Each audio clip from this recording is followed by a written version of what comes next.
All right. Hello there. This is Norman. I'm a podcaster, note taker, and host of a couple of shows, and also one of the founding fellows of the On Deck Podcaster Fellowship.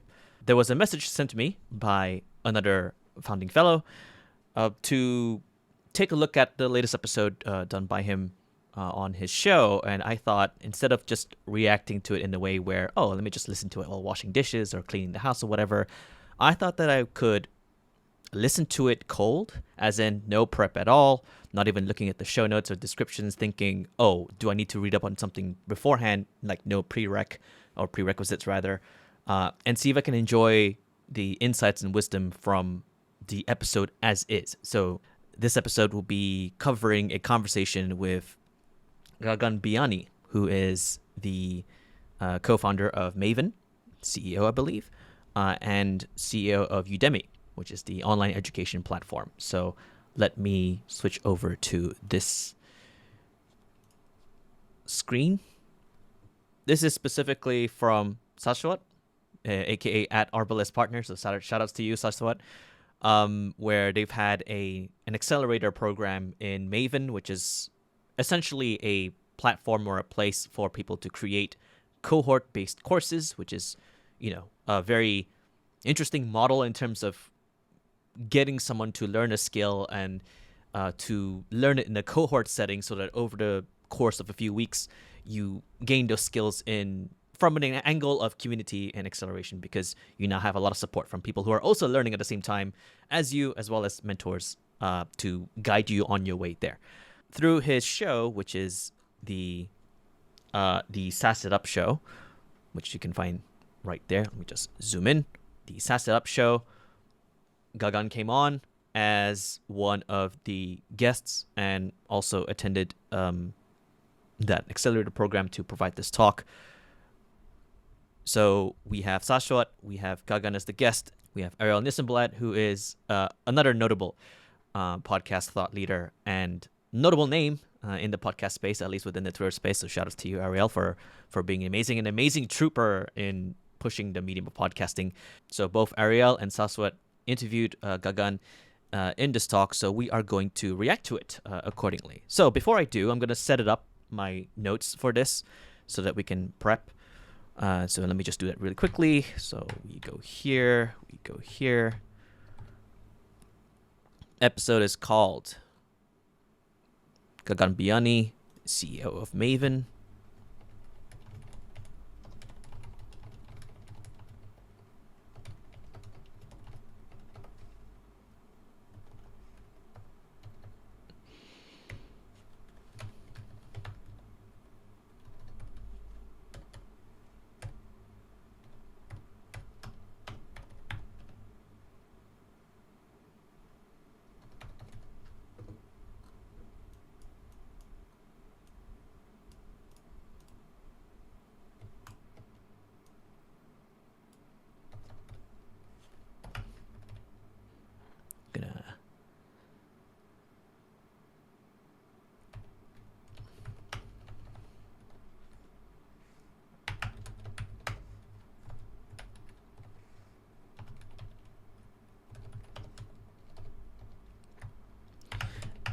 These are notes in case I want to write something based off of this episode, but I'll just put them away because we don't need them for now, since we're just reacting and writing notes accordingly.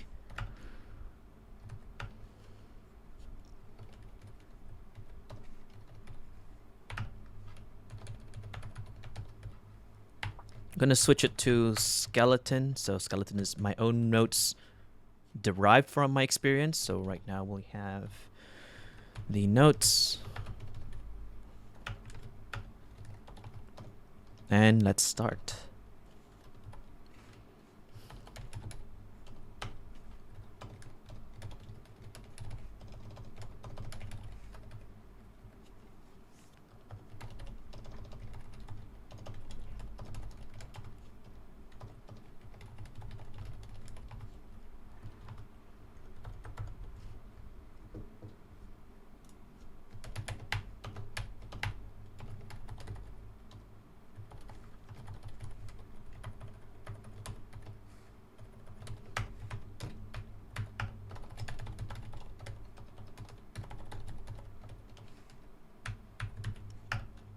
I'm assuming the prerequisites for this episode would be on education, future of education.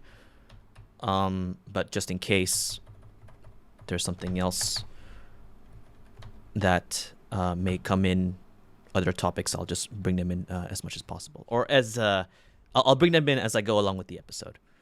So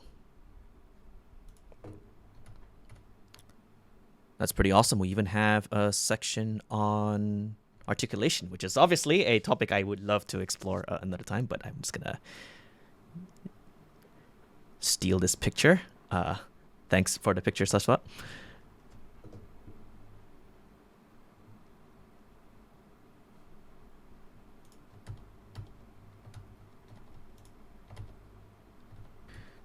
We've got show notes as well.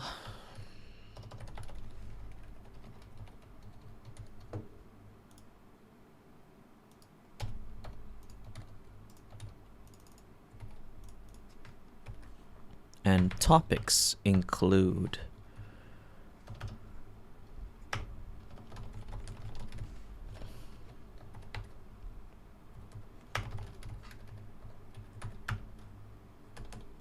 audio, podcasting,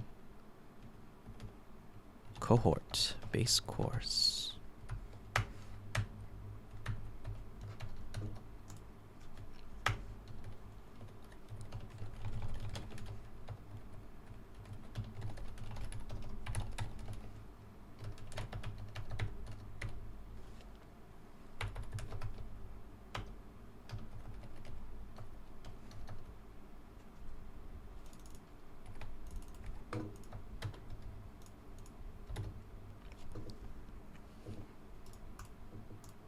Okay.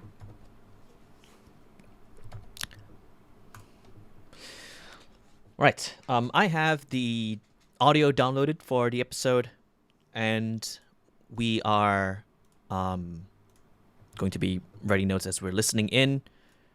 So hopefully these things will make sense. I don't have to like immediately pause and reflect and look back at my notes, etc. for anything that I found elsewhere. So yeah. Let's start.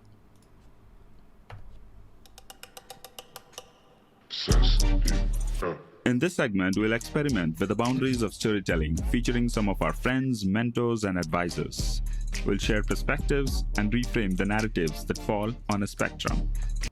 Just to pause for a second, this transcript is unclean, so there might be some inaccuracies because it's automated on Descript, but I mean, we can just listen to it so we can know exactly what it's about. So we'll see how it goes. So I'll just continue. We'll have unfiltered conversations around life, business, and everything in between. Between the vantage point of a deep thinker and an atomic player. Between an objective mind and a subjective heart. Between the truth teller and the truth seeker. Between two sides of the coin. Hello everyone. Today we have Gagan Biyani, who is an Indian-American serial entrepreneur, marketer, and journalist. He was a co-founder of Udemy, an online education company, and was also the co-founder and the CEO of Sprig, a food delivery company. Now he leads Maven with a massive $25 million Series A fundraise from Andreessen Horowitz. Welcome to the show, Gagan. Thanks for having me. I also have along with me Arielle Nissenblatt, who is an on-deck fellow. She will be co-hosting along with me. Glad to be here. Thanks for having me. So to start off, Gagan, Maven's mission, as it's there in multiple places, is to democratize the knowledge of the world's leading experts through cohort-based courses. I'm curious, how did you finalize this idea specifically in 2020? And I would love to hear the vision of Maven from yourself. Right. Let's just pause there. I guess you'd have to, I'll just zoom this out a little bit. We have to define world's leading experts, that meaning. Before I even read ahead, that's an important part there.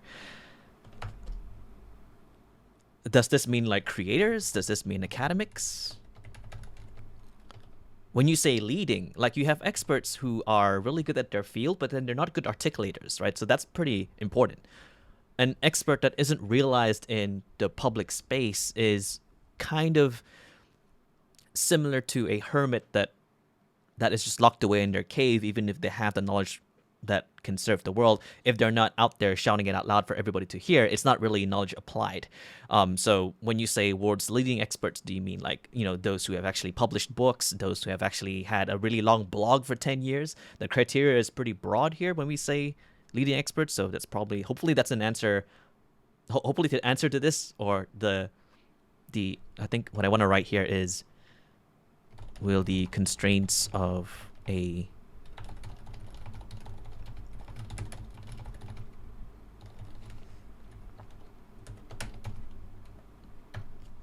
world-leading expert be defined in this episode?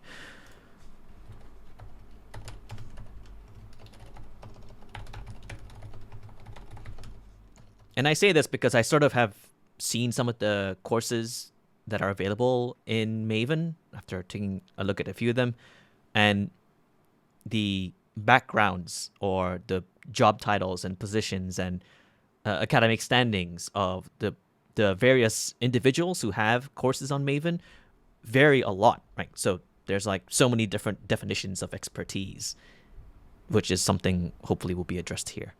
Maybe Gagan is a great tacit definition of this, but we'll see. Our vision is to enable anyone to teach cohort-based courses, and by doing so, we're hoping that we can build an alternative to the modern education system. We think that the modern creator is like going to be the professor of the future, that people like Sahil Bloom and Anthony Pompliano are going to teach the world how to build a business, how to grow their careers, how to get into podcasting or audio, learn about programming, learn about crypto, whatever it is that people want to learn. We think the best experts are actually on the internet and not sitting in classrooms and universities. And my question is answered. I mean, I could have just read ahead, but it's good to set the foundation from my own perspective first, because I don't want to hold assumptions that will not serve my understanding of this episode before I listen to the whole thing. So good to get that out of the way. So yeah, okay, all right. So modern creators. All right, awesome. Universities. You're speaking our language there, because Säswät and I, this is Arielle, by the way, for folks who don't know my voice, because I am co-hosting with Säswät for the first time, but we are going to be co-creating a course together through Maven, and it's going to be on podcasting. So a few of the questions that we have upcoming for you are going to be about the future of voice and the power of voice and things like that. So okay, all right. Arielle coming in with very interesting questions. I find also very fascinated on the topic that I find I have a huge amount of fascination with. So future of voice, power of voice.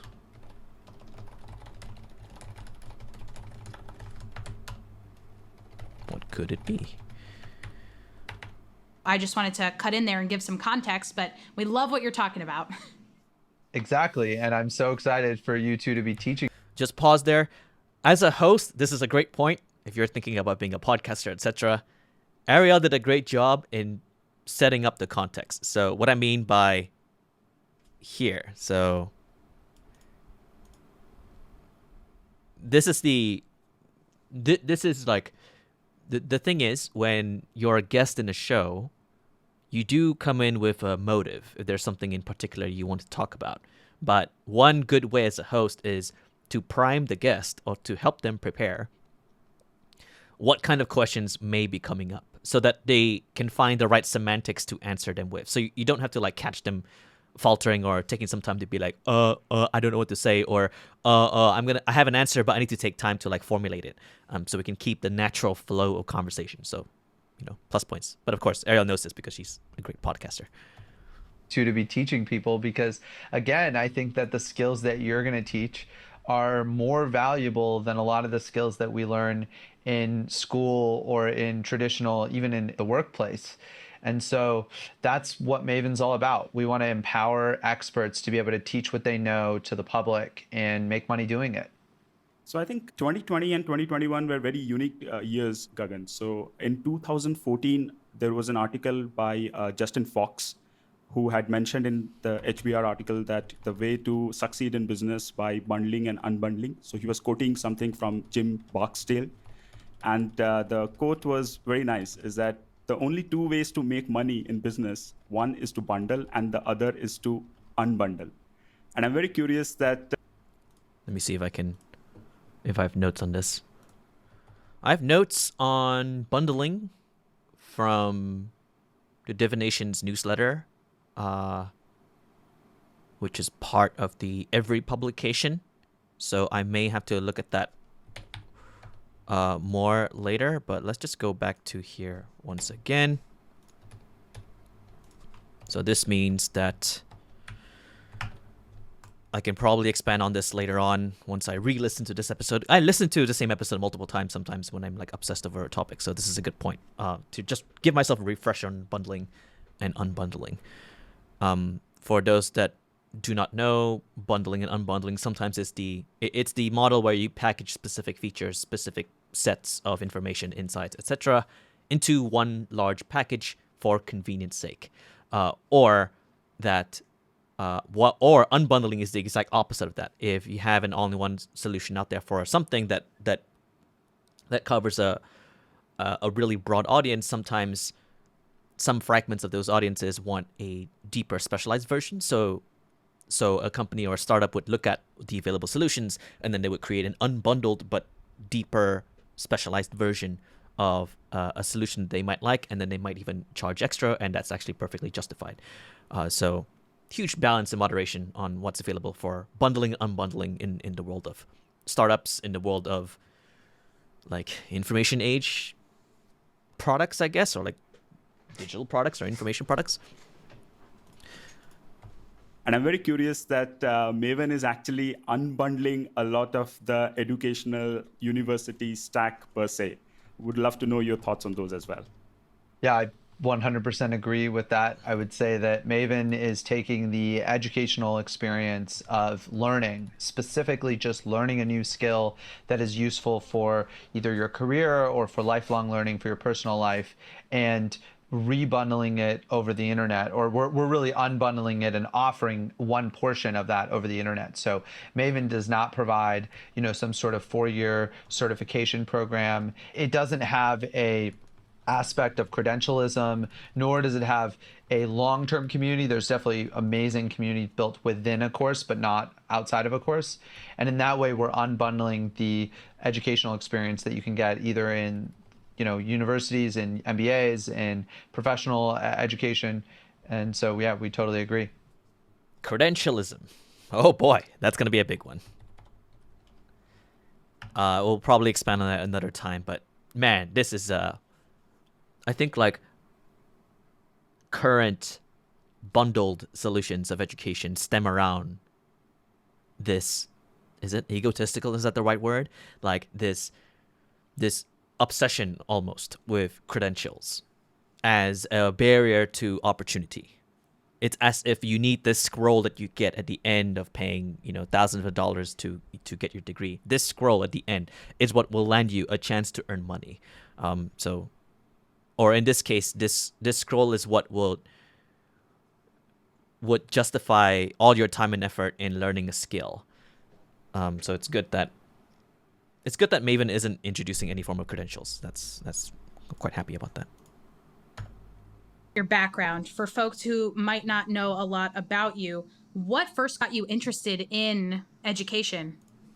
I think it's my own education. I was a fervent student growing up. I got great grades all the way through junior high and really believed that the way out for my family was for me to represent my family in the workplace as a educated man. And unfortunately, I was fairly disappointed when I entered high school and started to realize as I got older that the adults that were teaching our future generations were not necessarily providing as much value as I thought they were. And I don't think that's because teachers are bad. I love teachers. I think it's because the entire system of education that we provide is not built for the 21st century, and it does not attempt to take advantage of new things and help teach students in a way that is more useful. So basically, I was frustrated with my own education, and I felt like education was a barrier to success. I felt like I was spending a bunch of time on busy work at school that wasn't teaching me anything. I felt like I was being treated poorly by teachers for wanting to do things creatively and doing things above and beyond what the classroom required, things that would help me in my future professional life, but that actually hurt me and got me in trouble in my high school experience. And I felt the same thing happen in college when, because I went to a public school, I was essentially punished for going to a public school and not having the same grade inflation that you have at private schools. So I got into different universities as a result.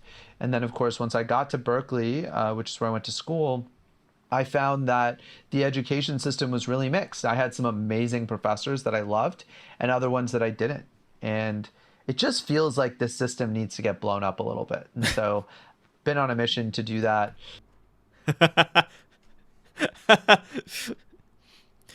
The system needs to get blown up a bit. It does. It really does. Maybe the semantics of that is a bit different from how I would articulate it, but yeah, I'd say it should get turned upside down. From this results-orientated form of education to something like project-based, a bit like Hyper Island, right? Like it's like a project-based outcome, and then you find your way there, or you articulate the horizon in which you're trying to arrive at, and then the journey is all the learnings.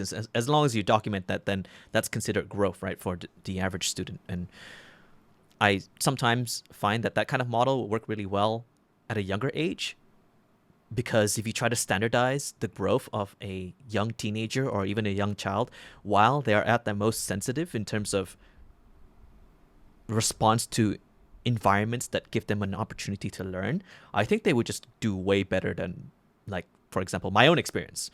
I can't say that I had the same experience as Gagan, but I had these frustrations similarly, where doing something outside of the norm of this curriculum that they provide you is considered wrong.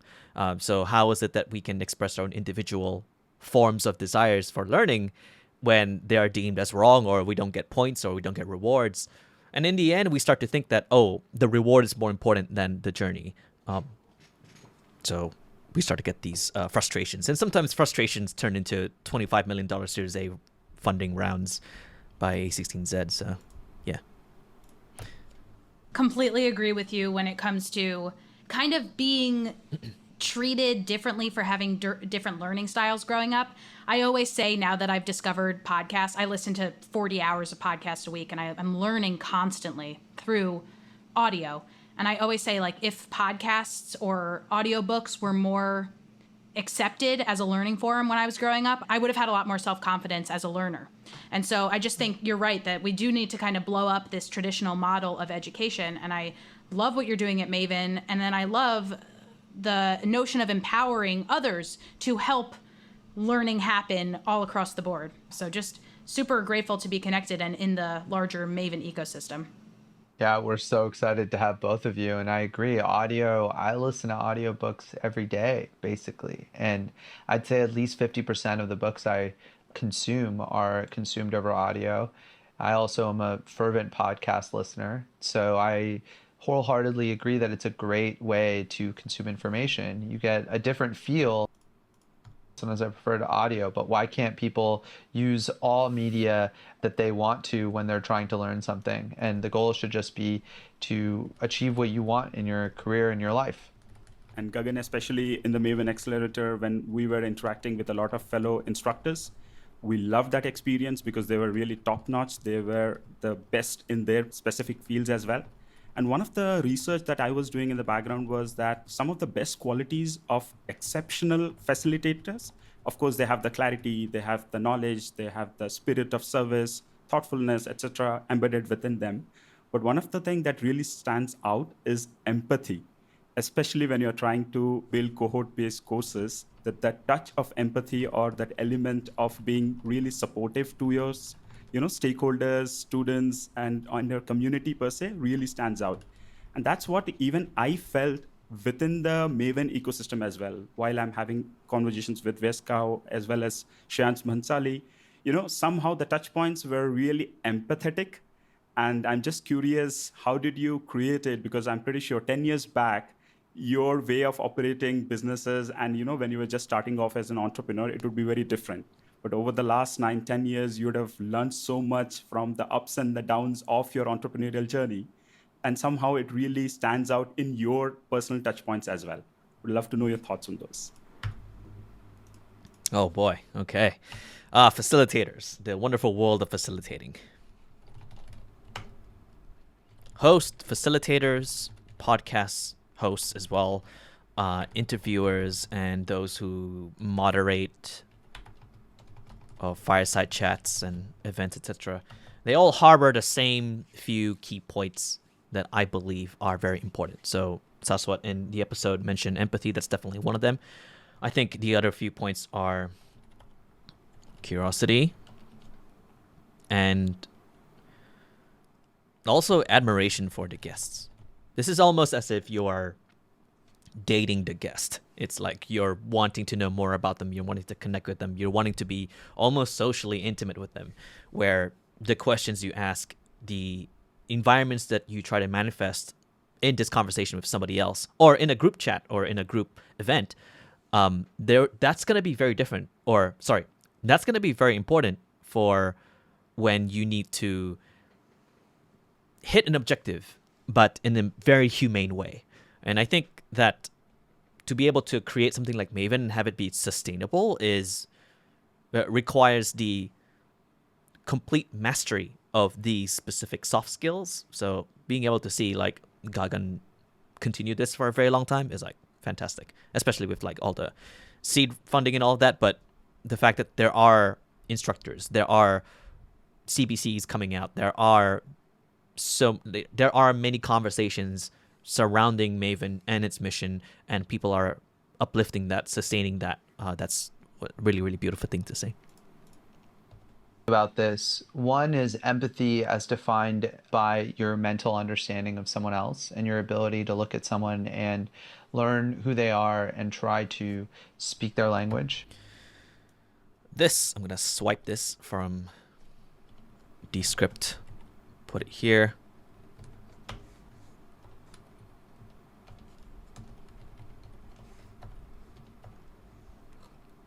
I call this... Oh, this is related to the conversation subspace diagram that I have in my notes, but I haven't really created a full-on version of it yet, so let me see if I can find it. So yeah, this is a diagram that's currently in like V0.5, where I wanted to explore the communication channels between a person and the other. So when Gagan was talking about your mental understanding of somebody else and your ability to learn who they are and speak their language, if you are one of the circles in the middle and you're trying to talk to the other person, behind that other person, or what led you to be able to talk to that person, is the entirety of all their life experience, their mental models, their understandings of the world into this one person that you're talking to right now. And you hear it through their voice. But the thing is, this voice, this small subspace in the middle, does not really constitute or does not really, will not fully encompass the entirety of the meaning of the person that you're talking to. Hence why we have miscommunications, misunderstandings, etc.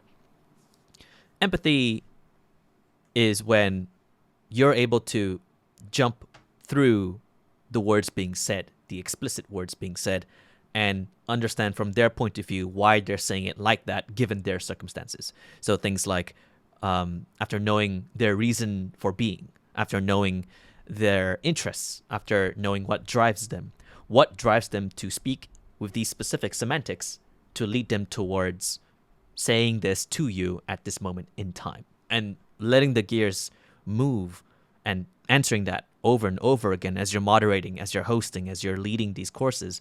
It's going to be very, very important. So being able to navigate this subspace is definitely one of the key points. So I like how Gagan is defining it here. Second, it's the soft skills associated with executing that and making someone feel like you empathize with them. I think I always had the former, and it took me a long time to get the latter. So I think I grew up naturally as a curious child and someone who wanted to learn about other people and spent a lot of time watching and asking questions and trying to understand different people from different places all over the world, etc.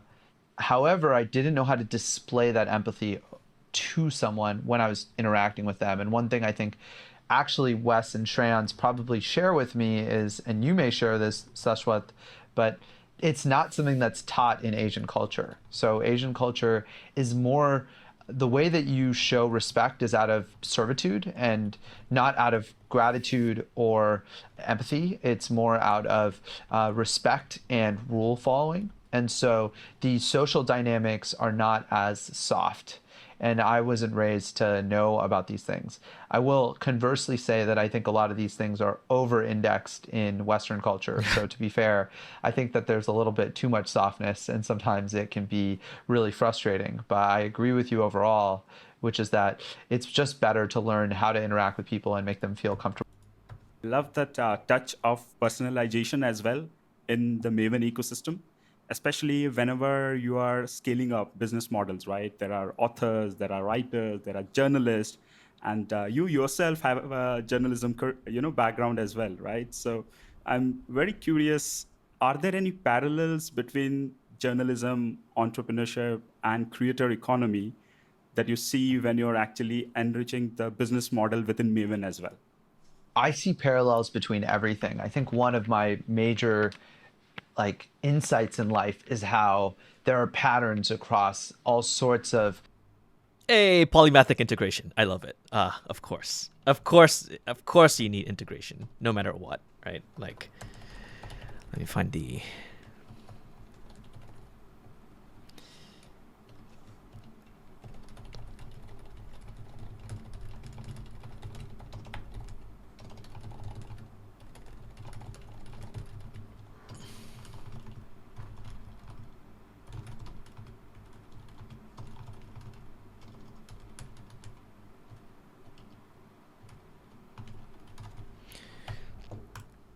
Of course there's going to be integration, because this when you build platforms, when you're building ecosystems, you need integration. You need to find the patterns between unrelated fields, connect them, and that is enough justification to build this supposed density that people have an impression of, wow, there's so many things that this place offers, right? It's a bit like On Deck. Like On Deck has so many things available that you're thinking, wow, they just have so much happening. But it's a lot of fields that are unrelated at first, but then there's a core team that's capable of actually connecting all the dots together. So seeing that said here makes me very happy.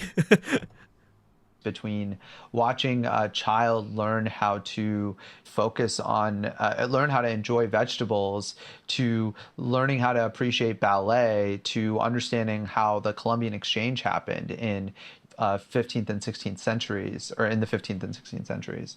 And so, yes, I absolutely see correlations here. The changes in journalism over the last decade or two showed me what was possible in education, first and foremost. So the fact that Twitter is now a news source that I use and trust, oftentimes more than I trust mainstream media, is an incredibly powerful allegory for what is possible in education and what I hope to achieve through Maven. Maven is like Twitter in my mind to universities. It doesn't look anything like an educational institution, and Twitter doesn't either, and yet it provides a decentralized alternative to it. And then when it comes to the creator economy broadly, we're seeing, we saw this start in journalism, and we're seeing it happen with Substack and saw it happen with blogging. But journalism is one of the first places, because it is a totally free market for the most part, where we saw the creator economy really thrive. And journalism and entertainment are two main areas. And watching that transition into areas like learning has been incredibly powerful and exciting to me. I would love to shift gears a bit and talk about a session that you led during our Maven 3 cohort, which was about voice and the power of voice and using your voice to communicate.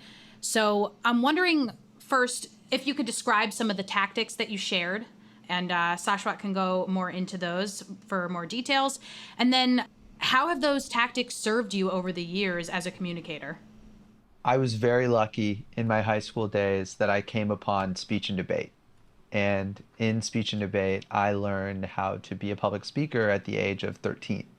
From 13 to 18, I both was training myself and learning how to become a better speaker while simultaneously teaching others. So I had both experiences. I ran a small business in high school where I taught people speech and debate.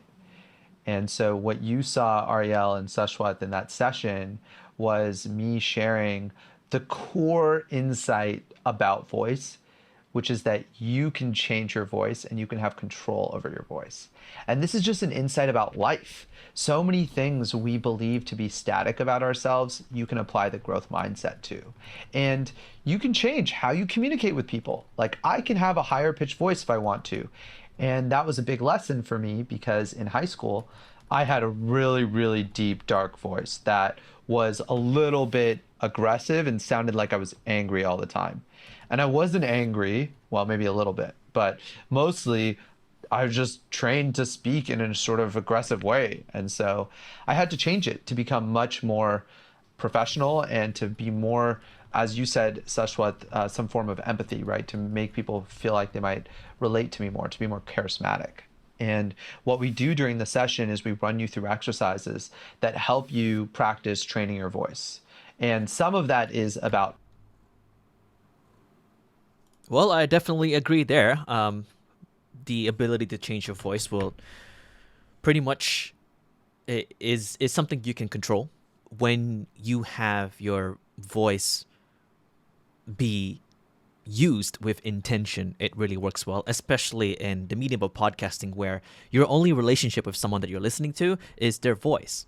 So as you're listening to someone, you start to build this impression of them by listening to what they say, their cadence, their tone, their rhythm, and the complete control, the complete mastery of that is such an important tool for any podcaster, any person who requires or seeks a greater expansion of their proximity, because their proximity, aka their relationships with other people, will result in more opportunities according to their mission, according to their goals, etc. So podcasting isn't just about, or the future of voice isn't just about talking. It's all about articulating. It's all about expressing. It's all about making a speech that would last for centuries in the form of a few sentences, or in every moment that you possibly can do so. Try and build that impression. Try and make that impression stick. So, pretty awesome.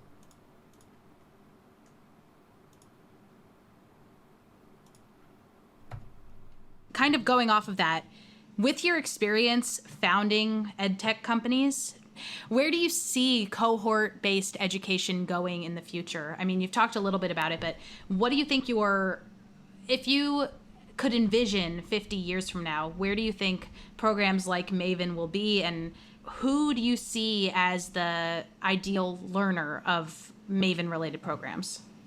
50 years is a long time.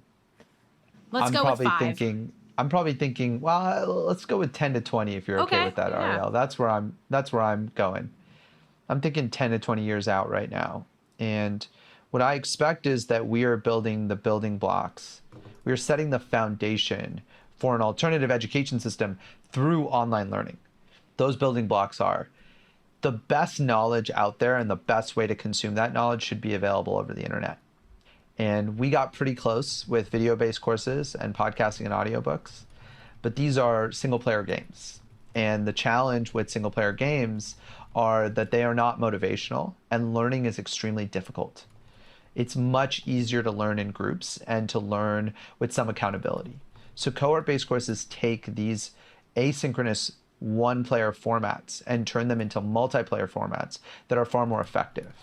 So 10 years from now or 20 years from now, I expect that there will be hundreds or thousands of classrooms around the world where instead of students interacting in person, they'll be interacting over a digital course, and they'll learn most of the content digitally, and then they'll get in touch in person to actually relate to each other, get to know each other, hang out, and maybe do some physical, interaction.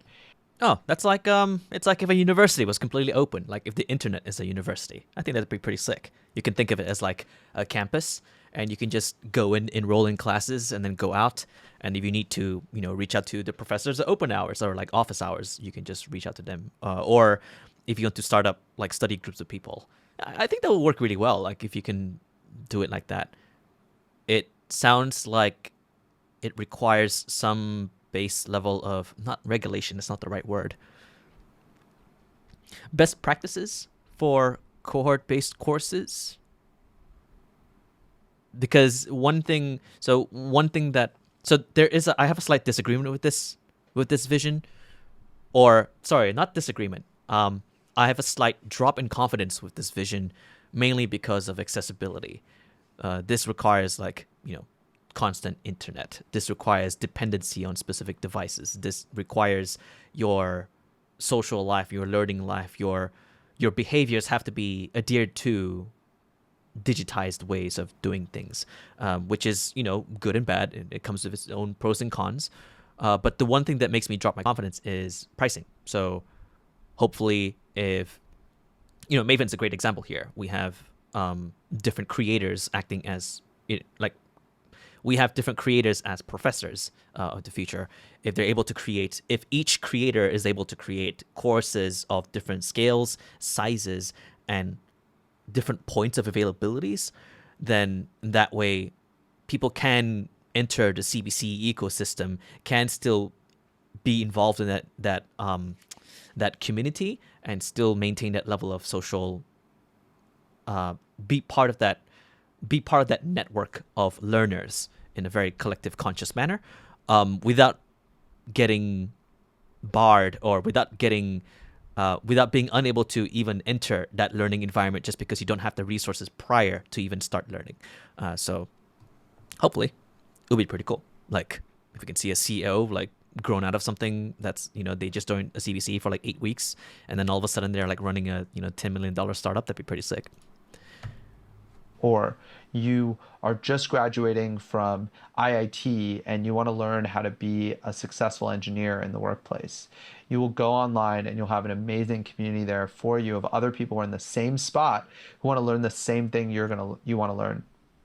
What that unlocks is that we'll have the degradation of the institution. We will see people seeing college and these regulatory frameworks around what you should learn and what you shouldn't learn as less credible than actually learning on your own. And people will view learning on your own as more powerful.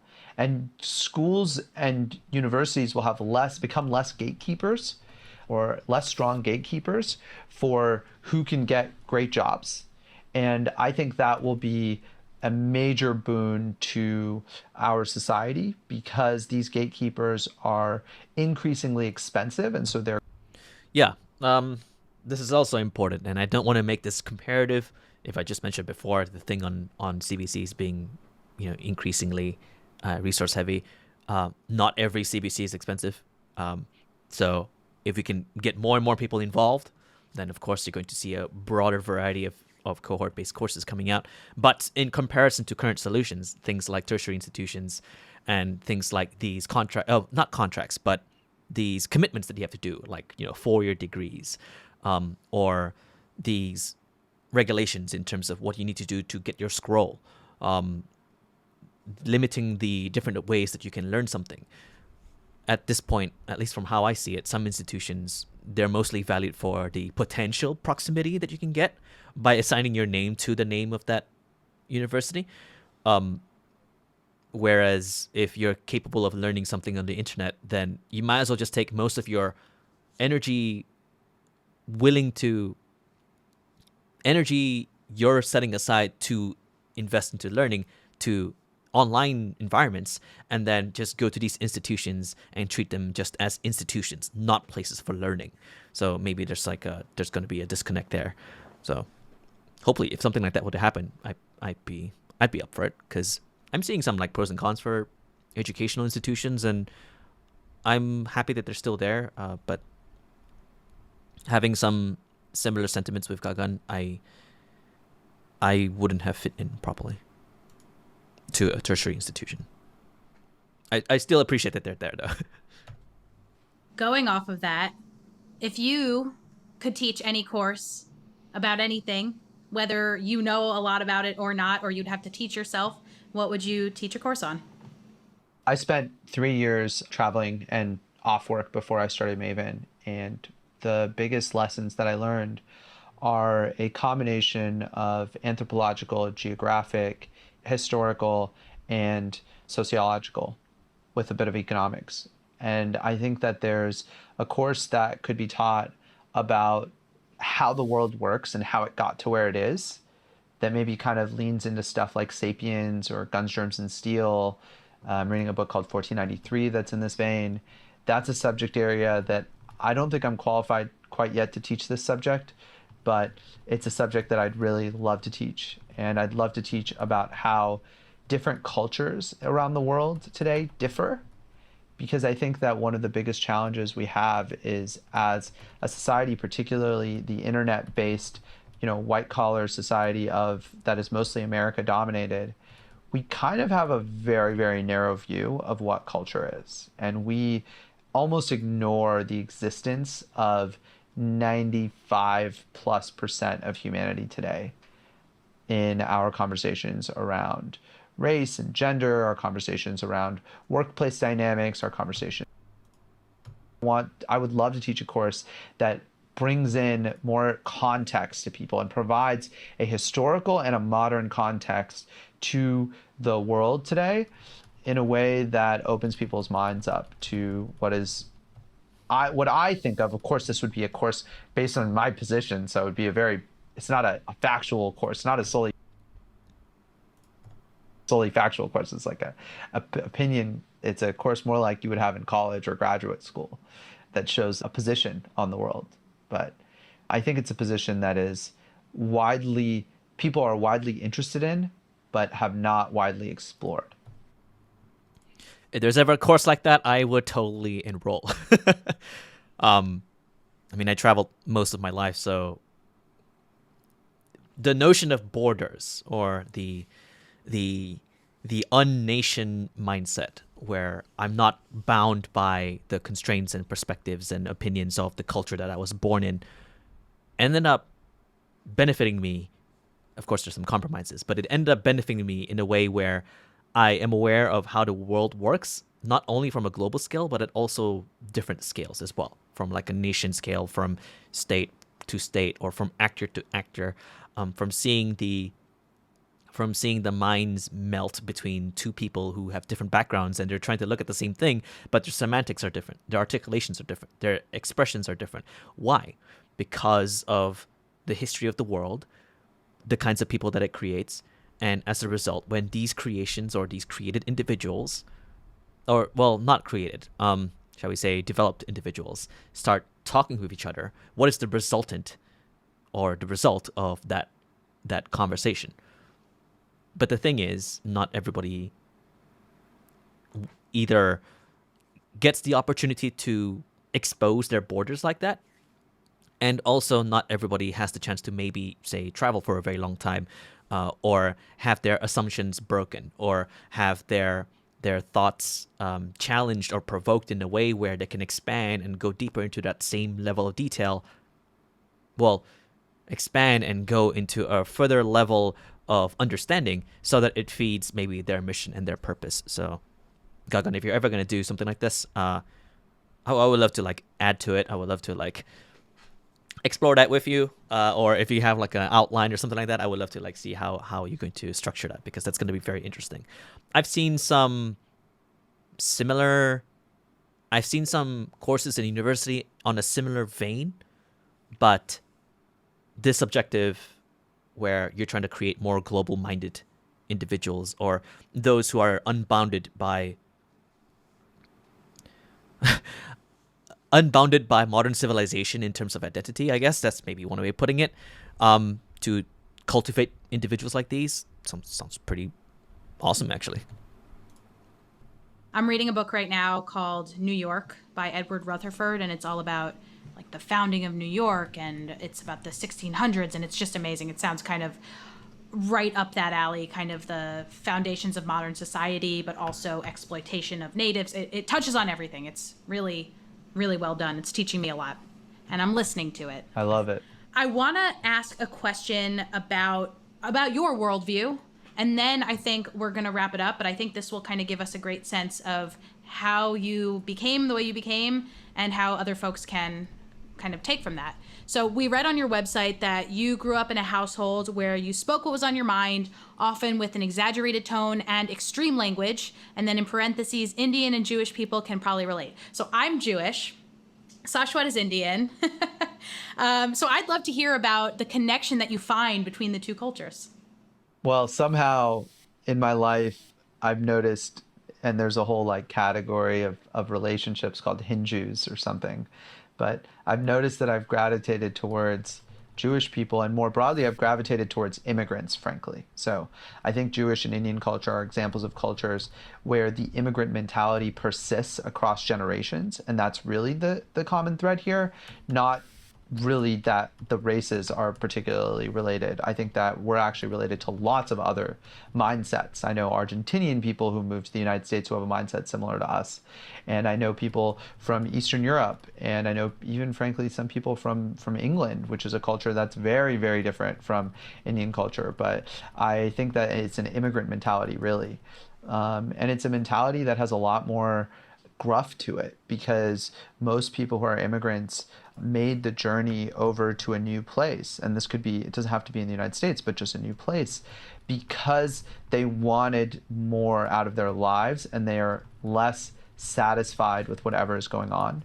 And that creates a lot of changes in a person. And one of them is, and this is a cultural value that I'm exploring adding to our Maven cultural value list, is ultra honest. So I was talking to a friend today, actually a colleague who happens to be Jewish, interestingly enough, and I believe he's Jewish. Actually, I don't know the exact, I don't know like I don't know for sure, but I'm pretty sure he's Jewish. And he and I were talking, and he said one of the big differences between Maven and a previous company he worked at is that at his old company, if people disagreed, they would play this dance of saying, I don't know if I agree with that. And I don't know if I agree with that it means I disagree. But it's couched as you don't know, which confuses things, because now all of a sudden the word I don't know doesn't mean anything, because it always means no. He joked at Maven how when people disagree, they just say, I disagree. So that way, when someone says, I don't know if I agree, it actually means like, hey, I'm really not sure if I agree with this. Like maybe I do, and maybe I don't.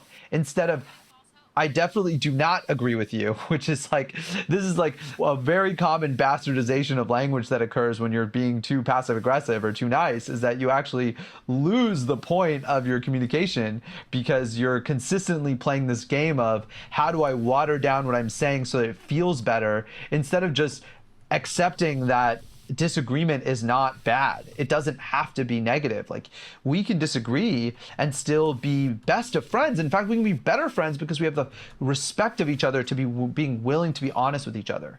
And so that's something that I see in Jewish and Indian culture. You know, there's plenty of tropes within Jewish and Indian cultures that talk about the honesty of Jewish and Indian parents towards their kids, you know, and that's something I see that's really in common. I think it's in common with a lot of immigrant cultures. Thanks a lot, Gagan, for being ultra honest. And a lot of our entrepreneurial fraternity is really rooting for your success on the sidelines and right on your face as well. And yeah, it was a pleasure talking to you, and so happy that you gave your time to us. And we are also wishing you all the best for your upcoming wedding next year.